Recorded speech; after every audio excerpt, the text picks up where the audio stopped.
6 hours after a hotel clerk begged me to switch rooms and I refused, police found a body in the room right next to where I was supposed to be staying, and I realized a complete stranger had been trying to save me from a serial killer who was already inside the hotel. I'm Paige Hoffman. I'm 29 years old. I work in pharmaceutical sales, and I've stayed in more hotels than I can count. I know how hotels work. I know the tricks, the scams, the weird requests that front desk staff sometimes make. I thought I'd seen everything. On November 12th, I checked into the Riverside Inn in Columbus, Ohio, and a night manager named Diana Chen tried desperately to get me to switch rooms. She begged me. She physically tried to stop me from going upstairs, and I refused because I thought she was the problem. I was so incredibly wrong. If you want to know how one hotel room assignment and one stubborn decision put me directly in the path of someone who'd already killed that night, make sure you subscribe and drop a comment telling me where you're watching from. It was 11:47 p.m. on a Tuesday night, and I was running on nothing but bad airport coffee and pure stubbornness. I'd been on the road for 2 straight weeks, hitting every major city in the Midwest for client presentations. Cleveland, Indianapolis, Detroit, Chicago, and now Columbus. My suitcase was a disaster. My blazer had a coffee stain I kept trying to hide. My feet hurt from wearing heels for 12 hours straight. And I still had one more presentation to give tomorrow morning before I could finally go home. I'd just finished a long day of meetings in Cleveland, caught a delayed flight to Columbus, and then drove 2 hours through pouring rain to get to my hotel. It was almost midnight, and my alarm was set for 6 a.m. All I wanted was to collapse into bed and forget this day ever happened. My best friend Ivy had texted me earlier that evening asking how I was holding up. I'd sent back a tired emoji and promised to call her when I had energy. My mom had called too, asking when I'd be home for Thanksgiving next week. I'd promised her I'd make it this year, even though I'd missed the last 2 because of work. That promise was still weighing on me as I pulled into the parking lot of the Riverside Inn. I knew this hotel. I'd stayed here twice before on previous trips to Columbus. It was nothing fancy, just a clean, reliable, mid-range business hotel. The kind of place where the breakfast is free but forgettable, the Wi-Fi works most of the time, and the beds are comfortable enough, perfect for people like me who just need a place to sleep between meetings. I grabbed my rolling suitcase from the trunk and ran through the rain to the lobby doors. My hair was soaked. My blazer was dripping, and I was too tired to care. The lobby was almost empty at this hour, just me and the woman behind the front desk. She was Asian, probably in her early 40s, with shoulder-length black hair and the kind of tired eyes that told me she'd been working the night shift for too long. Her name tag said Diana Chen, night manager. "Welcome to Riverside Inn," she said, and her smile seemed forced, distracted, like her mind was somewhere else entirely. "Hi, checking in. Reservation under Paige Hoffman." Diana typed something on her computer, then stopped. She stared at the screen for a long moment, and I watched something shift in her expression. Concern, maybe, or worry. "You're in room 304, she said slowly. Then she looked up at me. "But actually, I'd like to offer you a complimentary upgrade.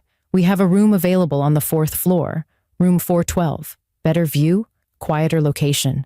No extra charge." I was way too tired to care about views or quiet locations. "3rd floor is fine. I've stayed here before. I just need a bed." Diana's expression tightened. "I really think you'd prefer 412. It's away from the elevator so you won't hear the noise." There was something weird about how insistent she was being. Hotel staff offer upgrades all the time, sure, but they don't push when you say no thanks. "Room 304 is completely fine," I said, a little more firmly. "Can I just get my key card, please? I have an early morning tomorrow." Diana didn't move. She just kept staring at me with this look I couldn't quite read. Then she leaned forward slightly over the desk and lowered her voice. "Ms. Hoffman, I need you to take room 412 instead of 304. I can't explain why right now, but it's very important. Please just trust me on this." Now I was getting annoyed. Trust her? I didn't even know her, and this whole conversation was starting to feel off. "Is there a problem with room 304? Is it not ready or something?" "The room is ready," Diana said carefully, "but I'm asking you as a personal favor to take 412 instead." A personal favor? From a stranger working the night shift at a hotel? That made no sense. My guard went up immediately. I'd heard stories about hotel scams. Staff who put solo female travelers in specific rooms and then their accomplices rob them. Or desk clerks who give out room numbers to people who shouldn't have them. This felt wrong. Look, I appreciate the offer, but I'm staying in the room I booked, I said firmly. Can you please just give me the key for 304?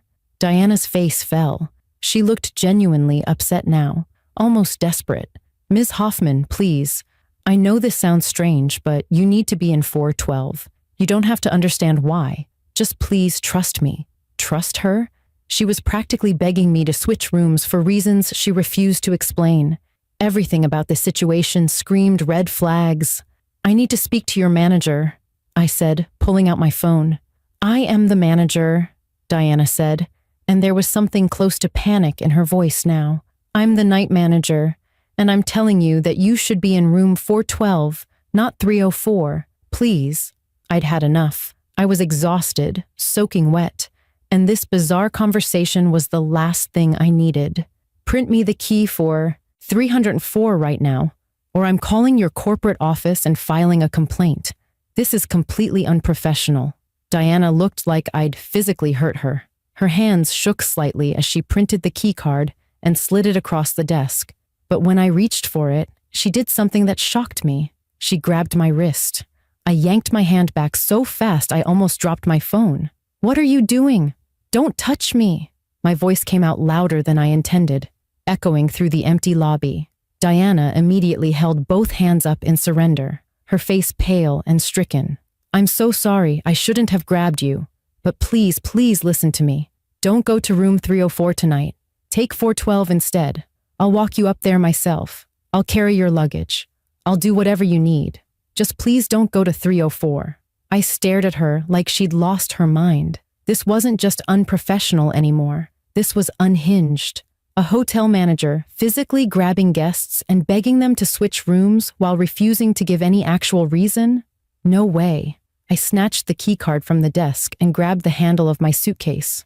Stay away from me. If you follow me or approach me again, I'm calling the police. I could see other guests starting to notice the commotion. An older couple had stopped near the elevator, watching us with concerned expressions. A businessman crossing the lobby had paused with his coffee, clearly trying to figure out what was happening. I felt my face burning with embarrassment and anger as I turned toward the elevator. Behind me, I heard Diana's voice, quiet and broken. I tried. I'm so sorry. I tried. The words sent a chill down my spine, but I didn't turn around. I jabbed the elevator button repeatedly, wanting nothing more than to get away from this bizarre situation and lock myself in my room. The elevator arrived and I stepped inside, hitting the button for the 3rd floor. As the doors started to close, I looked up and saw Diana still standing behind the desk, watching me with this expression of absolute horror, like she was watching someone walk off a cliff. The doors closed, and I was alone in the elevator, my heart pounding with adrenaline. What the hell was that? I'd stayed in hundreds of hotels over the past 3 years and never experienced anything remotely like it. Was Diana having some kind of mental breakdown? Was this an elaborate scam I didn't understand? Or was there actually something wrong with room 304 that she couldn't legally tell me about? The elevator dinged and opened onto the 3rd floor. The hallway stretched out in front of me, identical to every other hotel hallway I'd ever seen. Patterned carpet in burgundy and gold, cream-colored walls, numbered doors every few feet, harsh fluorescent lighting overhead that made everything look slightly washed out. Room 304 was halfway down the hall on the right side. I found it easily, slid the keycard into the lock, and watched the light turn green. The door swung open to reveal a completely standard hotel room. Queen bed with a floral comforter, desk with a lamp and a binder of hotel information, TV mounted on the wall across from the bed, small bathroom visible through an open door to the left, generic landscape painting above the bed. Everything looked perfectly normal, perfectly safe, perfectly fine. I wheeled my suitcase inside and immediately locked the door behind me, engaging both the deadbolt and the security chain. I stood there for a moment with my back against the door, trying to calm my racing heart and make sense of what had just happened. Maybe Diana really was having some kind of crisis. Maybe she'd confused my room with another room that actually did have a problem. Or maybe this was all some weird test or prank that I didn't understand. I pulled out my phone and called Ivy. She answered on the second ring, her voice warm and sleepy. "Hey, how's Columbus?" I launched into the whole story, describing Diana's strange behavior, her desperate pleading, the physical grab, all of it. Ivy was quiet for a long moment after I finished. "Paige, that's really bizarre. Like, really bizarre. Do you feel safe? Do you want to just leave and go to a different hotel?"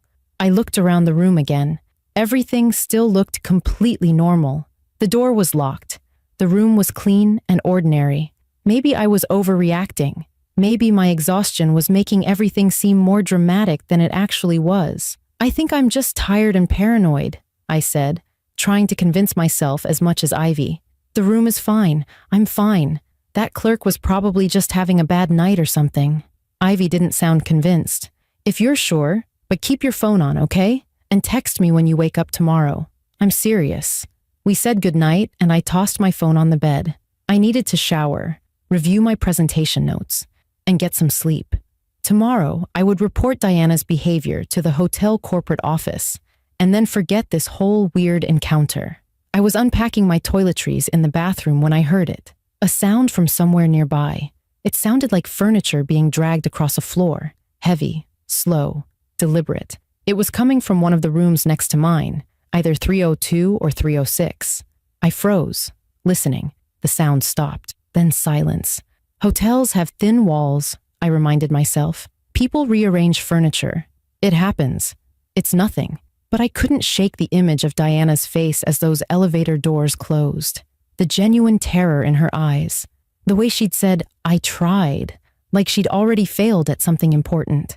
I sat on the edge of the bed, staring at the wall that separated my room from whoever was next door, and I couldn't quite make myself believe that everything was fine. I tried to push the uneasy feeling away and focus on getting ready for bed. I took a quick shower, changed into my pajamas, and climbed under the covers with my laptop to review tomorrow's presentation one more time. But I couldn't concentrate.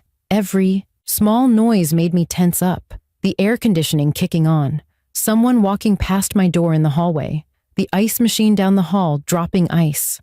My eyes kept drifting to the wall that connected my room to the neighboring one, and I kept replaying that dragging sound in my mind. At 1:23 a.m., I heard it again, that same heavy dragging noise, but this time it was slower and more deliberate, like someone was pulling something extremely heavy across the floor with great effort. The sound made my skin crawl. I set my laptop aside and sat completely still, listening. Then the dragging stopped, and I heard a door open. Not my door, but somewhere close. I heard footsteps in the hallway, slow and measured. My entire body went rigid. The footsteps stopped, and from the sound of it, they'd stopped right outside my door. I held my breath, not daring to move. For 30 long seconds, there was nothing but silence. Then I saw it. The thing that made my blood turn to ice. The door handle was moving. Someone was trying to open my door. The handle moved down slowly, testing it, and then jiggled more forcefully. The door didn't open because of the deadbolt and security chain, but someone was definitely, absolutely trying to get into my room. My heart was slamming against my ribs so hard I thought it might burst. I couldn't breathe, couldn't think, just stared at that door handle moving up and down as someone on the other side tried again and again to open it. Then, after what felt like an eternity, the footsteps moved away. I heard a door close somewhere down the hall. Silence returned, but it felt different now, threatening, heavy. My hands were shaking so violently I could barely hold my phone as I pulled up the front desk number and hit call. It rang 6 times, each ring feeling like forever, before Diana finally answered. "Front desk, this is Diana." Her voice sounded tense, alert. "This is Paige Hoffman in room 304. I tried to keep my voice steady, but it came out shaking. "Someone just tried to open my door. Right now, someone tried my door handle." I heard Diana suck in a sharp breath. "Are you okay? Are you hurt?" Did they get inside? No. The deadbolt stopped them. But Diana, someone tried to get in. Who has keys to these rooms? There was a pause, and when Diana spoke again, her voice was tight with barely controlled fear. Only housekeeping and management staff have master keys, and housekeeping doesn't work at this hour. Ms. Hoffman, I need you to listen to me very carefully right now. Pack your things immediately and come down to the lobby. Right now. Don't open your door until you're completely ready to leave, and then walk straight to the elevator without stopping. Do you understand? The fear in her voice made my decision easy. This wasn't a strange clerk having a bad night. This was real danger, and Diana had been trying to warn me from the moment I checked in. I'm packing now. I'm coming down. I threw my belongings into my suitcase without bothering to fold anything, just stuffed it all in as fast as I could. My presentation notes, my toiletries, my clothes from today, everything just thrown in. I put my shoes on with fumbling fingers, grabbed my purse, and stood by the door trying to steady my breathing. I pressed my ear against the door and listened. The hallway sounded quiet, normal, but normal didn't mean safe anymore. I unlocked the deadbolt and security chain as quietly as I could, then peered through the smallest crack in the door. The hallway was empty. Same patterned carpet, same cream walls, same harsh lighting. No people, no movement. I pulled my suitcase out and walked as quickly as I could toward the elevator, my wheels making too much noise on the carpet, my heart in my throat. I kept expecting a door to open behind me, kept expecting to hear those footsteps again. I jabbed the elevator button over and over until finally the doors opened. I practically fell inside and hit the button for the lobby, watching the third-floor hallway until the doors finally, mercifully closed.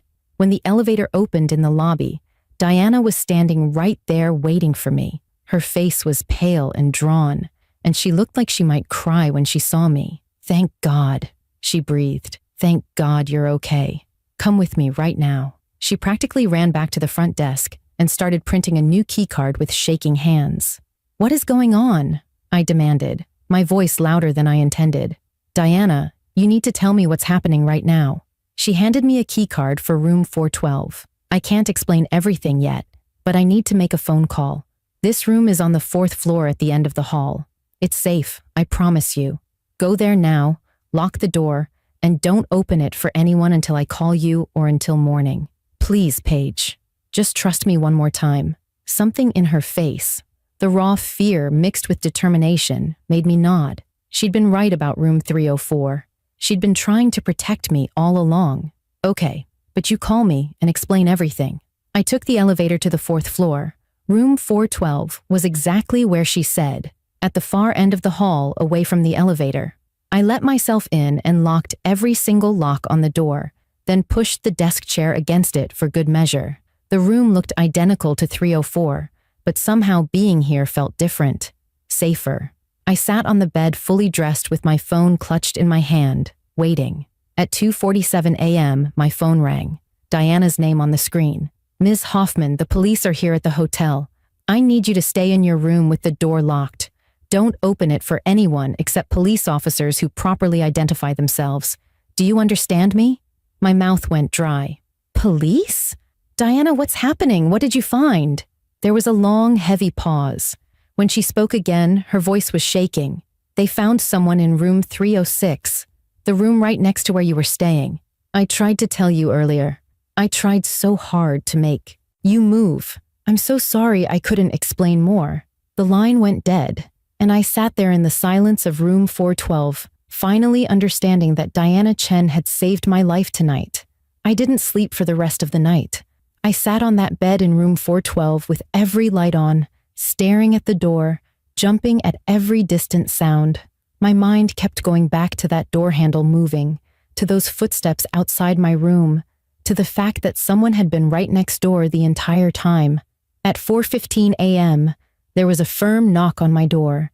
A woman's voice called out clearly, "Ms. Hoffman, this is Detective Laura Brennan with Columbus Police Department. I need to speak with you.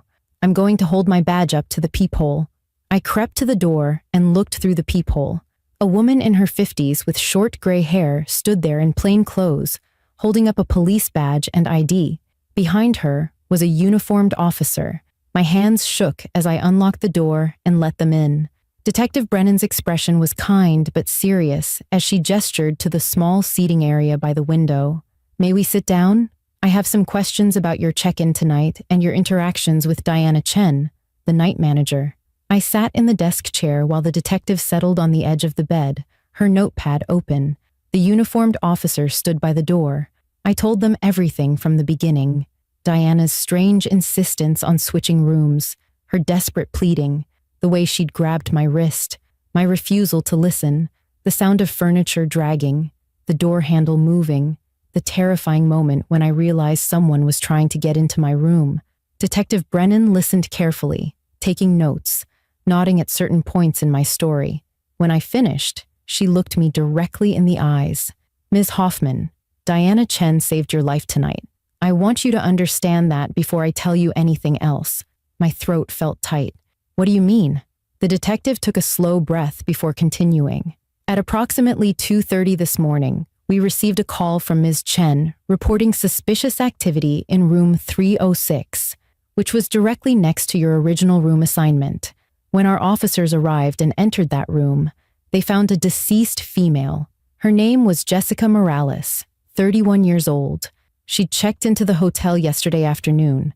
The preliminary investigation suggests she was killed earlier tonight by someone who accessed her room using a cloned key card.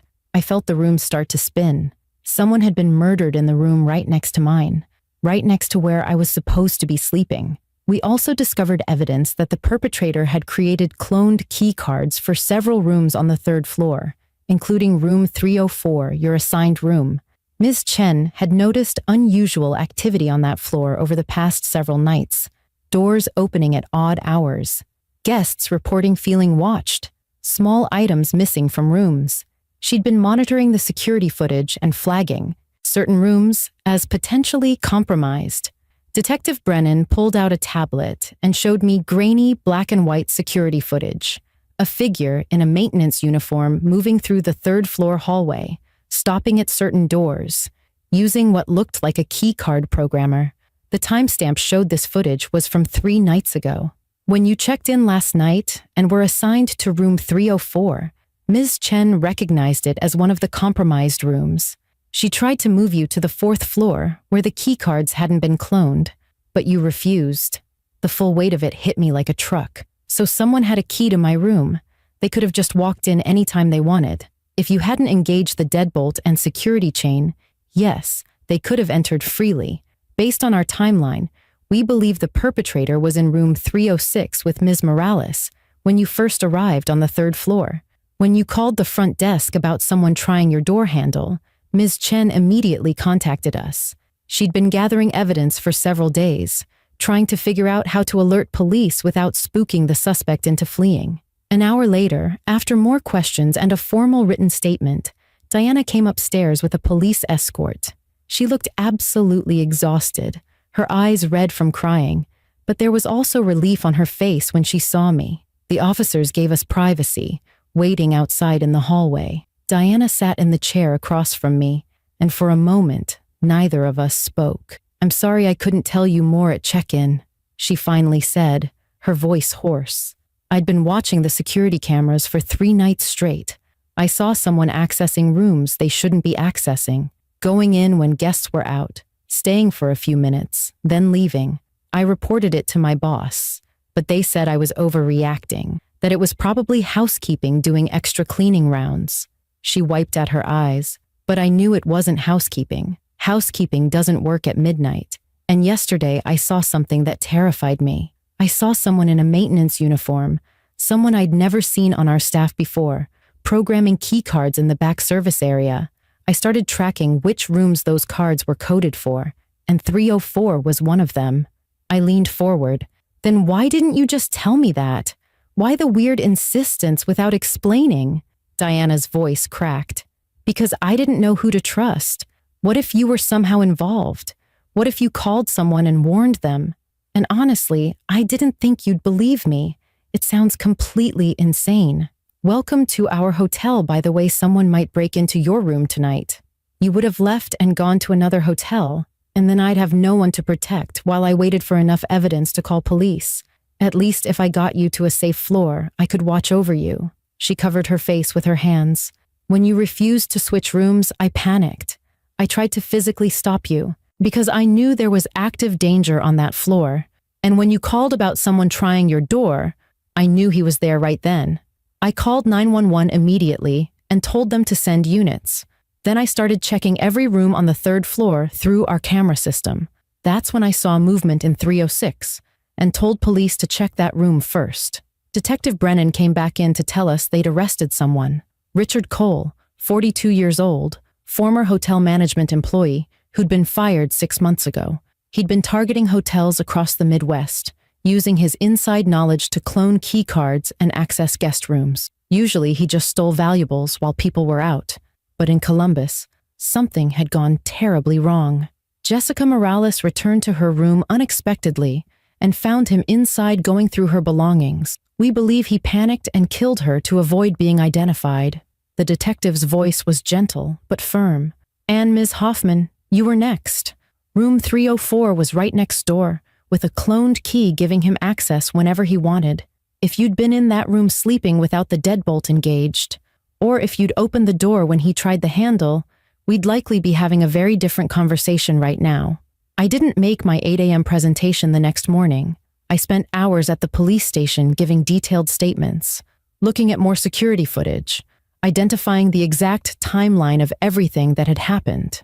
My hands shook as I signed each page of my statement, my mind still struggling to process that I'd been that close to someone who'd already killed once that night.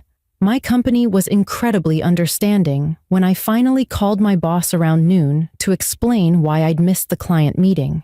They rescheduled everything for the following week and told me to take whatever time I needed. I couldn't stay at the Riverside Inn after that, even though the manager offered me a complimentary extended stay and profuse apologies. I checked into a different hotel across town, one with modern security systems and cameras everywhere. But even there, in a completely different building, I couldn't sleep. Every footstep in the hallway made me freeze. Every door closing made my heart race. I kept seeing that door handle moving, kept hearing those deliberate footsteps stopping outside room 304. My best friend Ivy flew out from Chicago the next day without even asking if I wanted her to come. She just showed up at my hotel room with her overnight bag and wrapped me in a hug that finally broke through the shock I'd been operating under. I cried for an hour straight while she held me, all the fear and terror and guilt pouring out at once. Guilt because I was alive, and Jessica Morales wasn't. Guilt because I'd fought against the very person trying to save me. Guilt because some part of me wondered if Diana could have saved Jessica too, if she'd acted sooner, if she'd called police earlier, if she'd done something different. Over the next few weeks, the full scope of what Richard Cole had done became clear. Police found evidence that he'd accessed over 40 hotel rooms across 5 states in the past 6 months. He'd stolen laptops, jewelry, cash, prescription medications, anything valuable he could quickly take and sell. His hotel management background had given him the knowledge to exploit security systems that most guests never even thought about. Jessica Morales had been his first murder victim, but prosecutors argued that his pattern showed escalating risk-taking and violence. It was only a matter of time before someone else got hurt. He'd kept detailed logs of which rooms he'd accessed, which guests had the most valuable items, which hotels had the weakest security protocols. The DA told me during one of my meetings with her office that finding those logs had been crucial to building their case.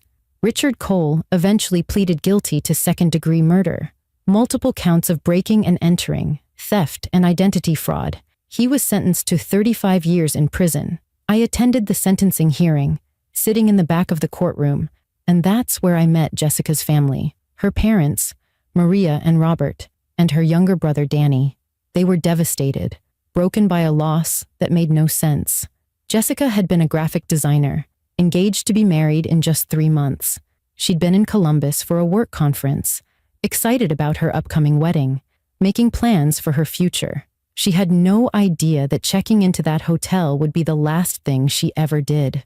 After the sentencing, Jessica's mother, Maria, came up to me in the courthouse hallway. She took both my hands in hers, and I saw such deep pain in her eyes that I could barely look at her. "I'm glad you're safe," she said quietly. "I'm glad that woman Diana was there to protect you. I just wish someone had been there to protect my Jessica." Those words have stayed with me every single day since. The randomness of survival and death, the fact that I was spared because one hotel clerk noticed something wrong and refused to give up on me, even when I fought against her. Jessica didn't have that same protection, and it cost her everything. I quit my pharmaceutical sales job 3 months after Columbus. I couldn't do it anymore. The constant travel, the endless string of hotel rooms, the nights spent alone in unfamiliar places. Every hotel lobby made me think of Diana standing behind that desk, desperately trying to save me. Every hotel room door made me think of that handle moving, someone trying to get in. I took a position at my company's corporate headquarters in Atlanta, a regular desk job with normal hours and a permanent address. It paid significantly less than my sales commissions, but I slept in my own bed every night, and that was worth more than any amount of money. Diana and I stay in close contact. She left the Riverside Inn shortly after that night and now works as a security consultant, training hotel staff across the country to recognize suspicious patterns and trust their instincts when something feels wrong. We meet for coffee every few months, 2 women forever connected by one terrible night. "I still think about what would have happened if you'd just given up on me," I told her during one of those meetings, sitting across from her in a quiet cafe. "If you'd decided it wasn't worth fighting with a stubborn guest who wouldn't listen." Diana stirred her coffee slowly, her eyes distant. "I couldn't give up. I have 2 daughters, and I kept thinking about what if it was one of them. What if someone tried to warn them and they didn't listen because the warning didn't make sense or seemed inconvenient? I'd want that person to keep trying, to not give up just because it was difficult. So I couldn't give up on you." I learned something crucial that night in Columbus. Sometimes the people trying to help you look like obstacles or problems. Sometimes they can't explain exactly why they're asking you to trust them because the full truth is too complicated or too dangerous to share in that moment. Sometimes survival depends on recognizing genuine fear in someone's eyes and choosing to believe them even when logic says otherwise. I think about Jessica constantly, about how we were both just women traveling for work, staying in the same hotel, living our normal lives. The only difference between us was timing and a hotel clerk who happened to be paying attention. Jessica deserved that same chance. She deserved someone watching out for her too. I carry that responsibility now, that knowledge that I'm alive because someone cared enough to fight for me. It's changed how I move through the world. I pay attention to people in service positions who see patterns guests don't see. I listen when someone says, "Trust me," with real urgency in their voice. I know now that independence and self-reliance are valuable, but so is recognizing when someone is desperately trying to save you. 6 hours was all it took. 6 hours between Diana trying to switch my room and police finding Jessica's body next door. 6 hours where I was supposed to be in room 304, right next to a killer, with a door he could open whenever he wanted. 6 hours where Diana was gathering evidence, watching security feeds, trying to protect us both without alerting the person she was tracking. Sometimes trust has to be given immediately, desperately, to someone you don't know who's begging you to believe them. And sometimes that blind trust is the only thing standing between you and someone who's already decided you're their next victim. That night taught me that the most dangerous thing isn't always the obvious threat. Sometimes it's your own stubborn refusal to accept help from someone who sees clearly what you can't see at all. If this story affected you, please subscribe for more real stories about recognizing danger, trusting your instincts, and the fine line between independence and stubbornness that can mean life or death. And drop a comment telling me where you're watching from because I love connecting with all of you. And the next time someone tries to warn you with genuine fear in their eyes, please listen. It might save your life.